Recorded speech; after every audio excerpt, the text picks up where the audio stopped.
Hello, dear students. Welcome to wings learning solution. Wings learning സൊല്യൂഷൻ്റെ ഒരു പുതിയ വീഡിയോയിലേക്ക് ഏവർക്കും സ്വാഗതം. നമ്മൾ ഈ വീഡിയോയിലൂടെ ഡിസ്കസ് ചെയ്യാൻ പോകുന്നത് 2026 പബ്ലിക് എക്സാമിന് +1 എക്കണോമിക്സിൻ്റെ രണ്ടാമത്തെ ഭാഗമായ സ്റ്റാറ്റിസ്റ്റിക്സ് ഫോർ എക്കണോമിക്സ് എന്ന് പറയുന്ന ഏരിയയിൽ നിന്ന് ഉറപ്പായിട്ടും ചോദിക്കാൻ സാധ്യതയുള്ള ക്വസ്റ്റ്യൻസും അവ എത്രയൊക്കെ മാർക്കിന് ചോദിക്കും, അതുപോലെ ഈ ഒരു പാർട്ട് 2ൻ്റെ എക്കണോമിക്സിൻ്റെ പാർട്ട് 2ൻ്റെ സ്റ്റാറ്റിസ്റ്റിക്സ് ഫോർ എക്കണോമിക്സിൽ ഓരോ ചാപ്റ്റേഴ്സിൻ്റെ വെയിറ്റേജുമാണ് നമ്മൾ ഇന്നത്തെ വീഡിയോയിൽ ഡിസ്കസ് ചെയ്യാൻ പോകുന്നത്. സോ സ്കിപ്പ് ചെയ്യാതെ വീഡിയോ കാണുക. സോ വീഡിയോയിലേക്ക് പോകുന്നതിന് മുന്നേ, ക്ലാസ്സിലേക്ക് പോകുന്നതിന് മുന്നേ ഈ കണ്ടുകൊണ്ടിരിക്കുന്ന ആൾ നമ്മുടെ ചാനൽ സബ്സ്ക്രൈബ് ചെയ്യാത്ത ഒരാളാണെങ്കിൽ തുടർന്നുള്ള ക്ലാസ്സുകൾക്ക് വേണ്ടിയിട്ടും ചാനൽ സബ്സ്ക്രൈബ് ചെയ്യുക, വീഡിയോ ലൈക്ക് ചെയ്യുക, ഷെയർ ചെയ്യുക. സോ നമുക്ക് എന്ത് ചെയ്യാം, നേരിട്ട് ക്ലാസ്സിലേക്ക് പോകാം. നമുക്കറിയാം ഈ ഒരു പാർട്ട് 2ൽ 80 മാർക്കിനാണ് ആകെ +1 എക്കണോമിക്സിൽ എക്സാമിനേഷനും 80 മാർക്കിനാണ് എക്സാമിനേഷന് ക്വസ്റ്റ്യൻ ഉണ്ടാവുക. ആ 80 മാർക്കിൽ 40 മാർക്കിന് ചോദിക്കുന്നത് ഈ ഒരു ഏരിയ എന്നാണ്. ഇപ്പോൾ ഈ ഒരു ഏരിയയിൽ നമുക്ക് 8 ചാപ്റ്റേഴ്സാണ് ഡിസ്കസ് ചെയ്യാനുള്ളത്. ഓരോ ചാപ്റ്റേഴ്സിൻ്റെ പേര്, അവയുടെ വെയിറ്റേജ് നമുക്കൊന്ന് പെട്ടെന്ന് ഓടിച്ചു പോവാം. ഫസ്റ്റ് യൂണിറ്റിൻ്റെ പേര് ഇൻട്രഡക്ഷൻ ടു സ്റ്റാറ്റിസ്റ്റിക്സ് എന്നാണ്. 2 മാർക്കാണ് ഈ ഒരു യൂണിറ്റിൻ്റെ വെയിറ്റേജ്. ആൻഡ് സെക്കൻഡ് ചാപ്റ്ററിൻ്റെ പേര് കളക്ഷൻ ഓഫ് ഡാറ്റ എന്നാണ്. ഈ ഒരു ചാപ്റ്ററിൻ്റെ വെയിറ്റേജ് 7 മാർക്കാണ്. Then third chapter organisation of data എന്നാണ് ചാപ്റ്ററിൻ്റെ പേര്. 4 മാർക്കാണ് ഈ ഒരു ചാപ്റ്ററിൻ്റെ weightage. Then fourth chapter presentation of data, 8 മാർക്കാണ് ഈ ഒരു ചാപ്റ്ററിൻ്റെ വെയിറ്റേജ്. പിന്നീട് വരുന്നത് ഫിഫ്ത്ത് ചാപ്റ്ററിൻ്റെ പേര് മെഷേഴ്സ് ഓഫ് സെൻട്രൽ ടെൻഡൻസി, 8 മാർക്കാണ്. 4ാമത്തെ ചാപ്റ്ററിൻ്റെ അതേപോലെ തന്നെ 8 മാർക്കാണ് ഈ ഒരു ചാപ്റ്ററിൻ്റെ വെയിറ്റേജും. Then sixth chapter index mark, 4 മാർക്കാണ് ഈ ഒരു ചാപ്റ്ററിൻ്റെ വെയിറ്റേജ് ഉള്ളത്. ദെൻ സെവൻത്ത് ചാപ്റ്റർ കോറിലേഷൻ, 5 മാർക്കാണ് ഈ ചാപ്റ്ററിൻ്റെ വെയിറ്റേജ്. ലാസ്റ്റ് ചാപ്റ്റർ ഏറ്റവും ചെറിയൊരു ചാപ്റ്ററാണ്, ഫസ്റ്റ് ചാപ്റ്ററിനെ പോലെ ഫസ്റ്റ് ചാപ്റ്ററിൻ്റെ അതേ വെയിറ്റേജ് തന്നെയാണ് ഈ ചാപ്റ്ററിനുള്ളത്. യൂസസ് ഓഫ് സ്റ്റാറ്റിസ്റ്റിക്കൽ ടൂൾസ് എന്ന് പറയുന്ന ചാപ്റ്റർ 2 മാർക്കാണ് ഈ ഒരു ചാപ്റ്ററിൻ്റെ വെയിറ്റേജ്. ഇനി നമുക്ക് എന്ത് ചെയ്യാം, ഓരോ ചാപ്റ്ററിലും ചോദിക്കാൻ സാധ്യതയുള്ള ക്വസ്റ്റ്യൻസ് ഏതൊക്കെയാണ് നമുക്ക് നോക്കാം. ഫസ്റ്റ് ചാപ്റ്റർ പറഞ്ഞു, ചെറിയൊരു ചാപ്റ്ററാണ്, ഇൻട്രഡക്ഷൻ ടു സ്റ്റാറ്റിസ്റ്റിക്സ് എന്നാണ് ചാപ്റ്ററിൻ്റെ പേര്. ഈ ഒരു ചാപ്റ്ററിൽ സ്ഥിരം 2 മാർക്കിന് ചോദിക്കുന്ന ചില ക്വസ്റ്റ്യൻസ് ഉണ്ട്. അവയൊക്കെയാണ് നമ്മൾ നോട്ട് ചെയ്ത് വെച്ചിട്ടുള്ളത് ഇവിടെ.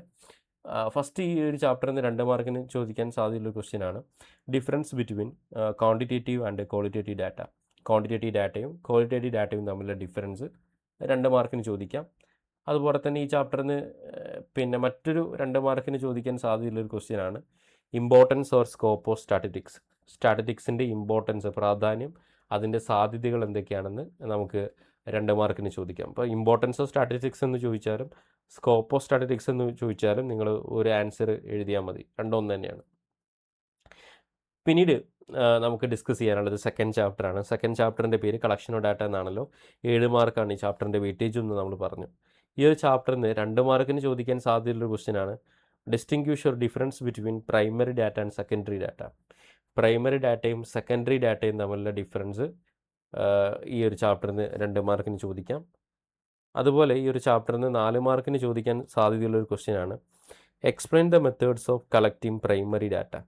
പ്രൈമറി ഡാറ്റ കളക്ട് ചെയ്യാനുള്ള മെത്തേഡുകൾ ഏതൊക്കെയാണെന്ന് നമുക്ക് ഈ ഒരു ചാപ്റ്ററിൽ നിന്ന് 4 മാർക്കിന് വരെ ചോദിക്കാം. പ്രൈമറി ഡാറ്റ കളക്ട് ചെയ്യാനുള്ള വിവിധ മെത്തേഡുകളെ പറ്റി നിങ്ങൾ എന്ത് ചെയ്യുക, നന്നായിട്ട് പഠിച്ചു വെക്കുക. പിന്നീട് ഈ ഒരു ചാപ്റ്ററിൽ നിന്ന് 4 മാർക്കിന് ചോദിക്കാൻ സാധ്യതയുള്ള മറ്റൊരു ക്വസ്റ്റ്യനാണ് census and sample survey. Census സർവേനെ പറ്റിയോ സാമ്പിൾ സർവേനെ പറ്റിയോ 4 മാർക്കിന് ഈ ഒരു ചാപ്റ്ററിൽ നിന്ന് ചോദിക്കാം. അതുപോലെ തന്നെ മെത്തേഡ്സ് ഓഫ് സാമ്പിളിംഗ് മെത്തേഡുകൾ ഏതൊക്കെയാണ്, നമുക്കൊരു 4 മാർക്കിന് ഈ ഒരു ചാപ്റ്ററിൽ നിന്ന് അതുമായി ബന്ധപ്പെട്ട ക്വസ്റ്റ്യൻ പ്രതീക്ഷിക്കാം. അതുപോലെ sampling and non sampling errors, അതുപോലെ നോൺ സാമ്പിളിംഗ് എറേഴ്സ് ഏതൊക്കെയാണ്, നോൺ സാമ്പിളിംഗ് എറേഴ്സ് അത് നന്നായിട്ട് പഠിച്ചു വെക്കുക. അതും ഒരു 4 മാർക്കിന് ചോദിക്കാൻ സാധ്യതയുണ്ട്. അപ്പോൾ നമ്മൾ 4 മാർക്കിന് ഈ ചാപ്റ്ററിൽ നിന്ന് ചോദിക്കാൻ സാധ്യതയുള്ള ഒരു 4 ക്വസ്റ്റ്യൻസ് ഡിസ്കസ് ചെയ്തു. അതിലേതെങ്കിലും ഉറപ്പായിട്ടും ഈ ഒരു ചാപ്റ്ററിൽ നിന്ന് വരും. അപ്പോൾ അത് നന്നായിട്ട് പഠിച്ചു വെക്കണം കേട്ടോ. ഇനി നമുക്ക് ഡിസ്കസ് ചെയ്യാനുള്ളത് തേർഡ് ചാപ്റ്ററാണ്. തേർഡ് ചാപ്റ്ററിൻ്റെ പേര് ഓർഗനൈസേഷൻ ഓഫ് ഡാറ്റ എന്നാണ് ചാപ്റ്ററിൻ്റെ പേര്. ചാപ്റ്ററിൻ്റെ വെയിറ്റേജ് നമ്മൾ പറഞ്ഞു 4 മാർക്കാണ്. ഈ ഒരു ചാപ്റ്ററിൽ നിന്ന് ചോദിക്കാൻ സാധ്യതയുള്ള 2 തൊട്ട് 4 മാർക്കിന് വരെ ചോദിക്കാൻ സാധ്യതയുള്ളൊരു ക്വസ്റ്റ്യനാണ് types of classification of data. നമുക്ക് ഡാറ്റയെ വിവിധ തരത്തിൽ ക്ലാസിഫൈ ചെയ്യാൻ പറ്റും, ക്വാളിറ്റേറ്റീവ്, ക്വാണ്ടിറ്റേറ്റീവ് എന്നൊക്കെ പറഞ്ഞിട്ടുണ്ട്. അപ്പോൾ ആ ക്ലാസിഫിക്കേഷനെ പറ്റി 2 തൊട്ട് 4 മാർക്കിന് വരെ ഈ ചാപ്റ്ററിൽ നിന്ന് ക്വസ്റ്റ്യൻ പ്രതീക്ഷിക്കാം. അതുപോലെ തന്നെ ഫ്രീക്വൻസി ഡിസ്ട്രിബ്യൂഷന് നമുക്ക് ഫ്രീക്വൻസി ഡിസ്ട്രിബ്യൂഷൻ ടേബിൾ വരയ്ക്കാനായിട്ട് ഈ ഒരു ചാപ്റ്ററിൽ നിന്ന് 2 തൊട്ട് 4 മാർക്ക് വരെ ഈ ഒരു ചാപ്റ്ററിൽ നിന്ന് ക്വസ്റ്റ്യൻ പ്രതീക്ഷിക്കാം. ഫ്രീക്വൻസി ഡിസ്ട്രിബ്യൂഷൻ വിത്ത് ടാലി മാർക്കോട് കൂടിയിട്ടുള്ള ഫ്രീക്വൻസി ഡിസ്ട്രിബ്യൂഷനും ചോദിക്കാം.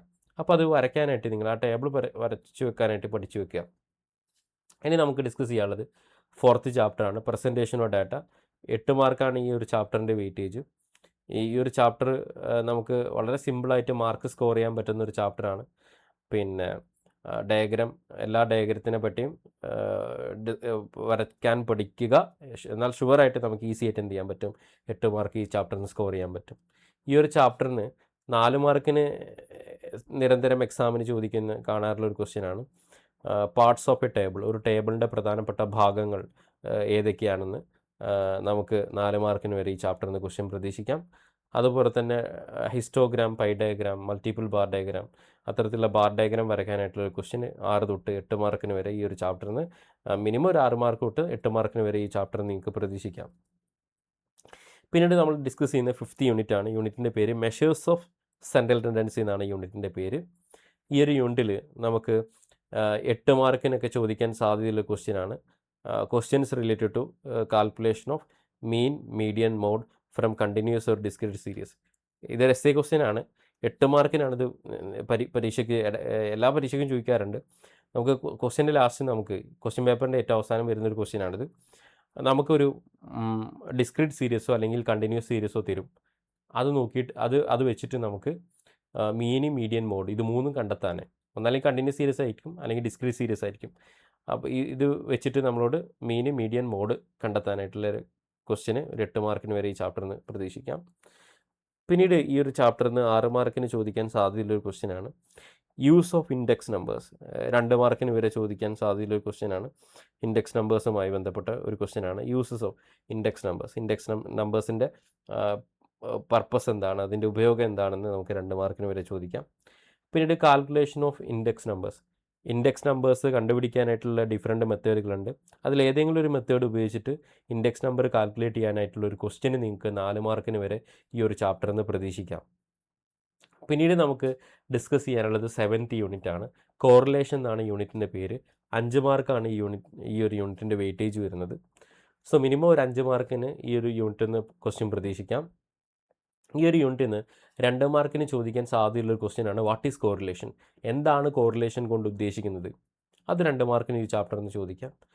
പിന്നീട് ഈ ചാപ്റ്ററിൽ നിന്ന് 2 മാർക്കിന് ചോദിക്കാൻ സാധ്യതയുള്ള മറ്റൊരു ക്വസ്റ്റ്യനാണ് ഡിഫറെൻറ്റ് ടൈപ്സ് ഓഫ് കോറിലേഷൻ. വ്യത്യസ്ത തരത്തിലുള്ള കോറിലേഷനുകളുണ്ട്.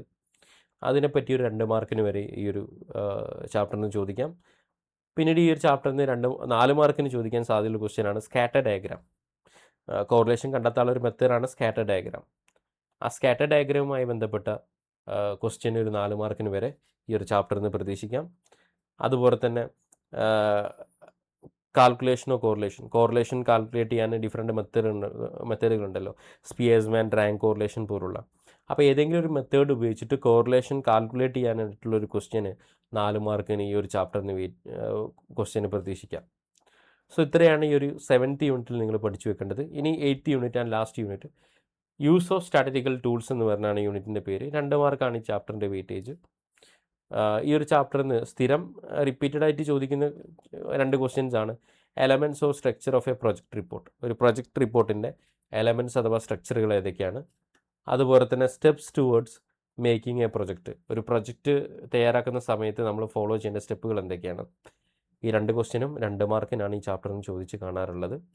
സോ ഇത്രയാണ് ഈ ഒരു സ്റ്റാറ്റിസ്റ്റിക്സ് ഫോർ എക്കണോമിക്സ് എന്ന് പറയുന്ന +1 എക്കണോമിക്സിൻ്റെ 2ാമത്തെ ഭാഗത്തിലെ ഓരോ യൂണിറ്റിൽ നിങ്ങൾ നിർബന്ധമായും പഠിച്ചിരിക്കേണ്ട ക്വസ്റ്റ്യൻസും അവ എത്രയൊക്കെ മാർക്കിന് ചോദിക്കും എന്നതുള്ളതും. സോ ഈ ഒരു വീഡിയോ നിങ്ങൾക്ക് ഉപകാരപ്പെട്ടിട്ടുണ്ടാവുമെന്ന് വിചാരിക്കുന്നു. സോ ഇത്തരത്തിലുള്ള ഇൻഫർമേറ്റീവ് വീഡിയോകൾക്കായി നമ്മുടെ ചാനൽ സബ്സ്ക്രൈബ് ചെയ്യുക, വീഡിയോ ലൈക്ക് ചെയ്യുക, ഷെയർ ചെയ്യുക. സോ പുതിയൊരു വീഡിയോയുമായി നമുക്ക് പിന്നീട് കാണാം. Thank you so much.